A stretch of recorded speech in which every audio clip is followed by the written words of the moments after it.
शास्त्री उन्होंने रिजाइन किया, माधवराव सिंधिया उन्होंने रिजाइन किया, नीतीश कुमार जी जो हमारे मुख्यमंत्री हैं बालासिर में उन्होंने इस्तीफा दिया,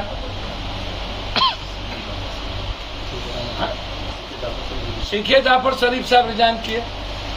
क्या इनकी डिक्शनरी में मॉरल वैल्यू नहीं है, या जो अपने आईएएस को ट्रेन बेचने के लिए, रेलवे प्लेटफॉर्म बेचने के लिए लगाए हैं, क्या उनसे ज्यादा महत्वपूर्ण इस देश की जनता की जान की कीमत नहीं है?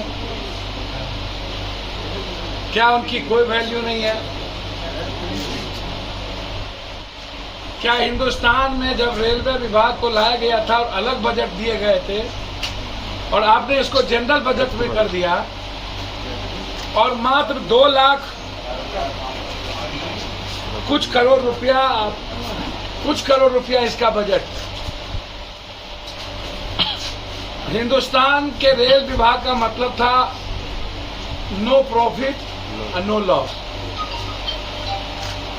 गरीब आम आदमी, मिडिल क्लास महिलाएं और बेरोजगार मजदूरों के लिए एक सुरक्षित ट्रेन, साफ सुथरा ट्रेन और आम आदमी को पर बोझ कम पड़े और एक लंबा सफर कर सके।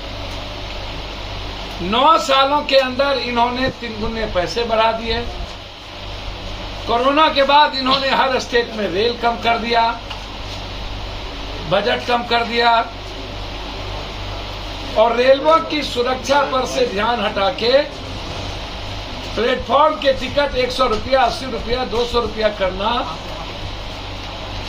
और फिर से एयरपोर्ट के तरह अदानी को रेलवे को भेज देना, पूंजीपतियों के हाथ में रेलवे को भेज देना। और अभी तक पहली बार हिंदुस्तान में ऐसा हुआ कि इतने बड़े 500, 250, 280 नहीं है, 500 से ऊपर लाश हैं।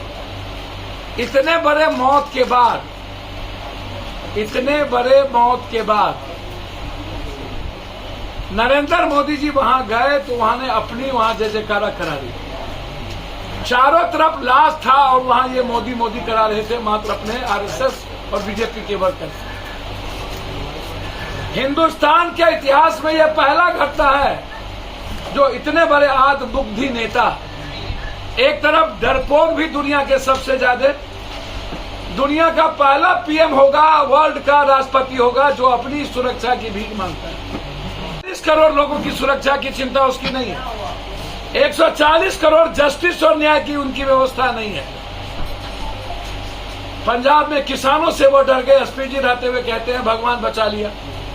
हमेशा कृपा पर जीने वाला, दया की पात्र गाली देता है, कभी भी हिंदुस्तान के आम आदमी की बात नहीं करने वाला व्यक्ति इतने समय के बाद अपने रेलवे मंत्री से इस्तीफा नहीं ले पाए।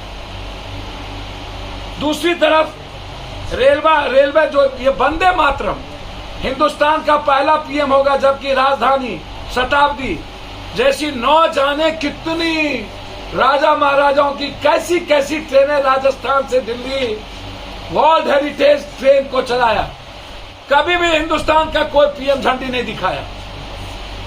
इन्होंने 1000 वंदे मातरम चलाने की बात की, अभी तक मात्र 16 वंदे मातरम 18 चला, 18 में 15 में इन्होंने झंडी दिखाई। इन्होंने कहा था 16 डिब्बा होंगे, मात्र 8 डिब्बा है। एक डिब्बा का 8 करोड़ रुपया लागत।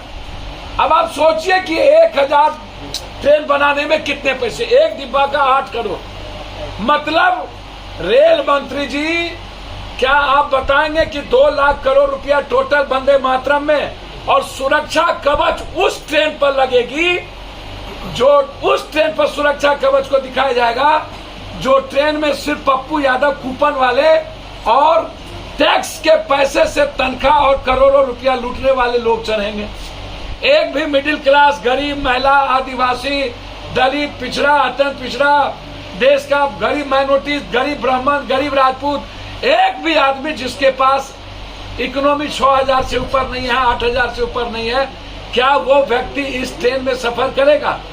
क्या वीआईपी के लिए सुरक्षा कवच होगी और आम आदमी, आम ट्रेन के लिए सुरक्षा कवच क्यों नहीं होगी? और जो घोषणा इन्होंने किया था कि ट्रेन एक्सीडेंट कभी नहीं करेगा, सुरक्षा कवच है, क्या हिंदुस्तान में हिंदुस्तान का सबसे दूसरा बड़ी घटना जिसको ये छिपा रहे हैं, इन्होंने कहा बख्शेंगे नहीं, अपनों को रखेंगे, ठेकेदार को बचाएंगे, मंत्रालय बचेंगे, खुद सफेद कॉलर बचाएंगे। और ट्वीट क्या करते हैं भर रात, क्यों पर रात में नहीं है, आप उठा के देख लीजिए।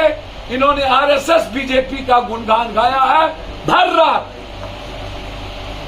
मेरा सवाल है देश के प्रधानमंत्री से, सुरक्षा कवच सिर्फ वीआईपी के लिए क्यों? एक ही ट्रेन पर सारा बजट का पैसा खर्चा 8 करोड़ रुपया, 16 डिब्बा बोले थे, मात्र 8 डिब्बा क्यों? और आपको हर चीज में झंडी दिखाने की जरूरत क्यों पड़ती है? कितना को बेचिएगा? क्या हमारी पार्टी किसी भी कीमत पर देश के रेलवे मंत्री से अविलंब इस्तीफा चाहती है?